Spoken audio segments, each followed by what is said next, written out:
All right, Gator fans, here we are. I find ourselves in a deja vu type of situation because it feels like it's one of those weekends again. 2 weekends ago, we had a ton of 5 stars come through. It should have been a historic weekend where we land all these 5 stars. Well, we know how that story ended. Now, here we are a few weeks later. The portal is bumping, it's hopping, it's popping, and Billy's got some big boys coming through the swamp this weekend, about 5 or 6 of them, and we're going to talk about them, and hopefully we can capitalize on a couple of them. Hey guys, welcome back to Hightop Sports. I'm your host this evening, Sean Walker. Make sure you guys like, subscribe, turn the bell on. Just go ahead and just dive right into the dang thing. All right, first big visit we had this weekend. Obviously, we interviewed him just a few days ago, so if you haven't checked out that interview, go ahead and check it out. Great kid, Cameron Jackson, defensive lineman from Memphis, Tennessee.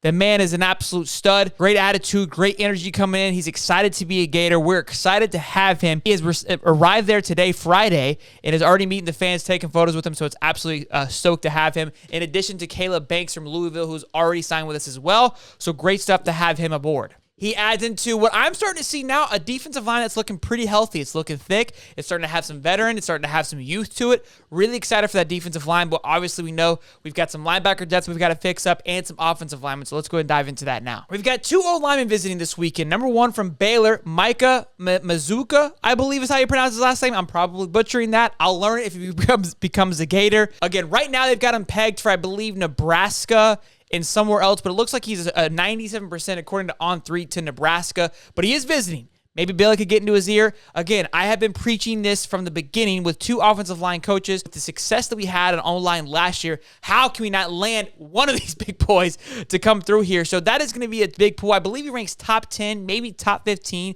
in offensive linemen for the transfer portal. So he would be a massive get to add to our right now very thin offensive linemen. We got some great guys coming in for the 2023 class, but we definitely need some depth and some veteran presence in that room so far. Followed by, we have the 5th-year redshirt junior John Campbell from Miami. I would like to get this one simply just to punch Miami back in the mouth a little bit. I feel like they've been stealing a lot from us, so it would be great to get him to be able to pull him in. Right now, he's between us and Florida State, so just an all-around in-house rival. He stands 6'5", 320 pounds. He started every game in 2022, and we know how the Hurricanes, they weren't very successful. So, look, it's a good sign to me that feels like he wants to come play for a powerhouse team, a team that he feels like he could be more successful on. So I'm hoping to see that we can pull this one off. Again, we need some depth. We need some guys, some veteran presence in that offensive lineman. And we got a lot of holes to fill. So the more, in my opinion, the more the merrier. And with the departure of Ventrell Miller and Amari Burney, that linebacker room has gotten even thinner than it was before. Now, we do have the addition from Ohio State and Hightop Mitchell, which I'm really excited about. I'm also excited for this new class, Derek Wingo,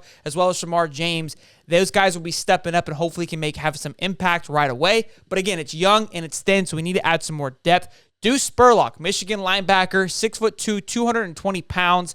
Right now, On3 has him 100% to Florida. That would be a big pull for Billy and the boys and for the team, again, to add to that depth. We got some good kids coming in. We have a few kids there, but we've got to make sure that we fill the hole.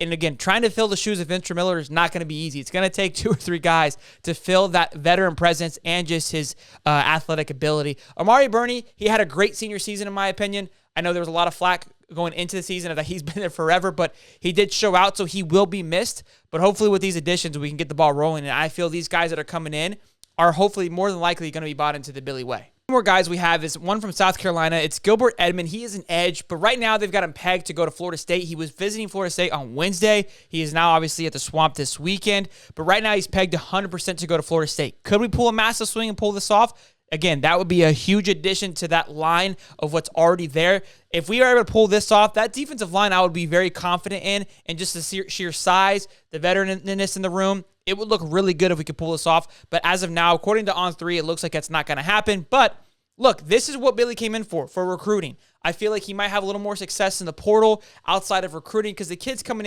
out of high school with NIL money situations, it seems like we haven't got our a pulse on that. But with the NIL and the portal situation, it doesn't seem it's the same as recruiting. So maybe Billy can work some magic and pull this one off here. This would be a big win.